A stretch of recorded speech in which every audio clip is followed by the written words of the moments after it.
ડભોઈ પૌરાણિક શ્રી સિદ્ધિવિનાયક મંદિર ખાતે વર્ષની પ્રથમ મંગળા અંગારિકા ચોથ નિમિત્તે ભવ્ય ગણેશ યાગનું આયોજન યજમાન સુરેશભાઈ સોની પરિવાર દ્વારા કરવામાં આવ્યું હતું। મોટી સંખ્યામાં શ્રદ્ધાળુઓ લાભ લીધો હતો અને ધન્યતા અનુભવી હતી। ડભોઈ કન્યાશાળા નજીક પૌરાણિક જમણી સુંઢના શ્રી સિદ્ધિવિનાયક ગણેશજી મંદિર આવેલું છે। આ મંદિર ખાતે વર્ષ 2026ની પ્રથમ મંગળા અંગારિકા ચોથ નિમિત્તે ડભોઈના સુરેશભાઈ સોની પરિવાર દ્વારા વિશેષ યજમાન પદે ગણેશ યજ્ઞનું આયોજન કરવામાં આવ્યું।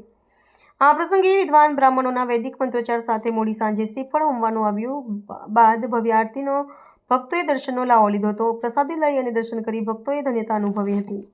આજે વર્ષની પહેલી અને મંગળા અંગારકી ચોથ પણ કહેવાય એનો આજે ખૂબ સરસ સંયોગ છે ને આજના જ દિવસે લગભગ 18 વર્ષ પછી શ્રી સુરેશભાઈ સોની કન્યાદાન જ્વેલર્સ પરિવાર તરફથી ગણેશ યાગનું ભવ્ય આયોજન કરવામાં આવ્યું છે અને લગભગ સવારે 9 વાગ્યાની પૂજા ચાલુ થઈ ને 6 વાગે નારિયેલ હોમાઈ ને એની પૂર્ણાહુતિ થઈ છે।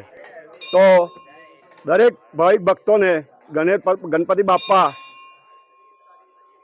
આશીર્વાદ આપે કે દર વર્ષે આવું નવું સુંદર આયોજન અને પવિત્ર આયોજન ગણેશ યાગનું થાય અને ટ્રસ્ટી મંડળ તરફથી કન્યાદાન જ્વેલર્સ પરિવારનો અમે ખૂબ ખૂબ આભાર માનીએ છીએ। બોલો ગણપતિ બાપ્પા।